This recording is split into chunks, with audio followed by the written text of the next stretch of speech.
like I was talking. Okay, let's do a short take-up to a bigger subject matter. We got so much that we'd like to share with y'all, but the time is short, so we have to be scientific, spiritually, scientific-based in how we basically disseminate this particular issue.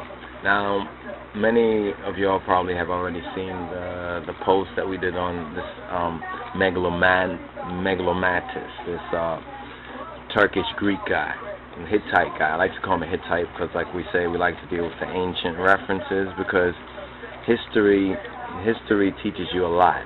You understand? And we as Ethiopians at home and abroad, especially as Ethiopian Hebrews, and many of us in the West have to consider history, you understand, and to study history.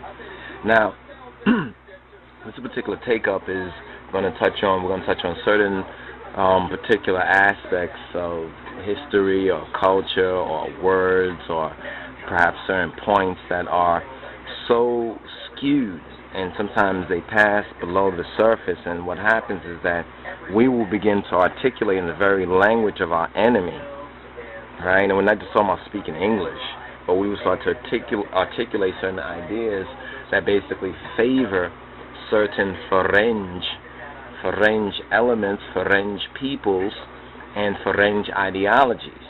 And what has happened now with like the whole Habesha, this whole Habesha, which comes from the whole Abyssinia thing, is that many of us regard Abyssinia or Habesha, this nomenclature, this naming or terminology, to be somehow of some so-called superior origin because it's found in old European texts or maybe Arabic texts. But what's very interesting is that even though we can find a lot of European and Middle Eastern and Greek and Arabic and other Ferengi literature, historical literature that mentions the Ethiopians, and in particular the Amhara Tigray or the Tigray Amhara or Oromo Sultane, because the collective Sultane, we're going to break down actually how many of the Amhara systems in a very interesting way, what the Amharas learned from the Oromos, those Oromos who became a part of the Amhara system, or Sultane. We use the word Sultane because Sultane and most accurately encompasses the fullness of what we're saying, but the Amhara Commonwealth. But that's what it really is. Many Ethiopians, unfortunately, have forgotten the true meaning of Amhara, and this is why we stress that particular point and why we teach and lecture on the point. And there's many different aspects to the point, so we're going to have to go point by point. But this is one particular point we have to make known, is that we're in this Habesha or Abyssinia trap. We need to get out of this Habesha or Abyssinia trap, and why the King of Kings also, and this is quite key, is that when the King of Kings came back to power, it was already known as Ethiopia, right? But the West, the British and the Italians and others in the West, part of the Western conglomerates, they basically wanted to continue to call Ethiopia Abyssinia. It's very interesting. This is why we have to get out of this Abyssinia trap, and in the Amharic translation of it, the Habesha trap. Now here's what's interesting about this word. Now I know there's a lot of people who are invested, and there's a lot of Ethiopians at home and abroad, and black folks over here, and others, and intellectuals and academics, and others like Megalommatis, ones like Dr. Professor Muhammad Shamsiddin, the Megalommatis, are invested heavily in, and much of their false pseudo-historical and Arabo-Islamo-Greco strategy, because you have to remember, if you study history and see what happened to Egypt, because this is where this particular individual, I think, resides, Dr. Muhammad Shamsiddin Megalommatis in Egypt. And it's interesting because he is somewhat informed with, obviously different facts. He uses these facts in a very dubious way, basically to promote a particular agenda. And see, a lot of people get caught in some of the points he makes. He makes some points that we have to say, okay, historically speaking, that did happen at some historical time, but then he spins it, of course, to assassinate Ethiopia and holy Ethiopia. He doesn't regard Ethiopia as having any part in holiness, in the Abyssinia. So this is a serious subject matter for us, because we have to say to ourselves, well, individuals and people, you understand, people are people and individuals are individuals, but he's saying that the connection that Ethiopia, our 3,000-year history, which is well attested to both by ourselves and by others, you understand, by other nations, even some of the same sources and resources that he points to, he tries to allege that it has nothing to do with Ethiopia, but it's actually where his Islamic allies are, say, in Sudan or in what was known as Kush at one time, or what was known as Nubia, because of not having himself a fully accurate historical interpretation. But we need to get out of this Amhara ignorance, where we as Amhara don't understand what Amhara means as a sultane. Study that word, understand the root of the word, understand that word, what the word means as a noun and what the word means as a verb.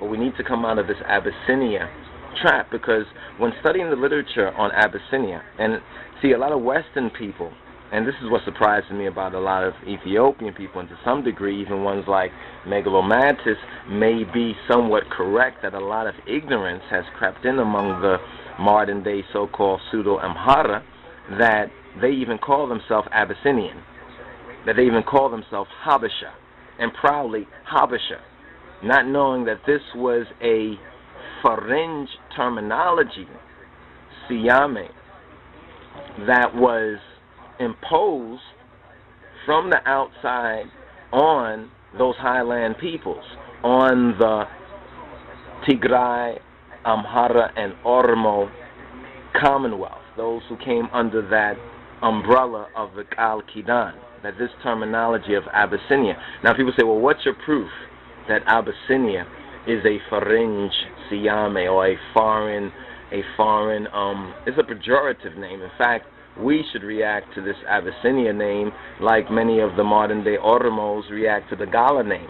It's a pejorative name that has been imposed on us by outside, and the proof of it is that if you study Ethiopian literature that is written in Amharic, literature that's written in Ethiopic or Ge'ez, you don't find those people naming themselves Abyssinians. You don't find them calling themselves Habesha. You don't find that as a name that is used to a name that's used on any government documentation, any historical record, or any sort of identification of the people. In other words, historically speaking, from an Ethiopian, Tigray, Amhara, Oromo Commonwealth basis, there's no, and we say no, reference where the people call themselves Abyssinians. See, this will surprise a lot of folks who've been out there reading a lot of books and studying a lot of books, Western scholarship. See, in the Western scholarship, yes, you see Abyssinia used quite frequently and quite often with some sort of authority. These people are Abyssinian. These people are Abyssinians. And it comes from Habesha. And when you look at the word Habesha, Habesha is a appellation or a name, to just use simple articulation of this idea, is a name that comes out of the Arabic, just like Gala. Gala comes out of the Arabic, and Abyssinian come out of the Arabic. So we have French peoples, you understand, peoples coming from the east, same sort of people. It's like a double-pronged attack against that promised land. First, it happened in Egypt. You understand? First, they had attacked Egypt, when we look at it from a historical basis. These foreigners, not native blood, but they became, after a while, Egyptianized. And so we have Libyan pharaohs, we have Assyrian pharaohs, we have Greek pharaohs, we have Roman pharaohs, we have pharaohs that come in. And all these are part of the Canaanites, the Canaano. You understand? They all descend from then. You understand? And what Megalommatis and others, and this is why they have been somewhat successful in their dissemination of dissimulation, and in much of their propagation of this anti-Ethiopian, this anti-Amhara, this anti-Tigray, this anti-Al-Kidan idea, is because of that word Abyssinian. And see, I cannot emphasize this enough. I've spoken to many Ethiopians, and many Ethiopians will tell me, oh, we're Habesha. Yes, we call ourselves Habesha. Yes, I'm a Habesha, proud Habesha, so forth and so on. And they are but ignorant. They're ignorant, you understand, of exactly where this terminology comes from, and the fact that this terminology is not found in any of the historical documentation to refer to the Ethiopian people.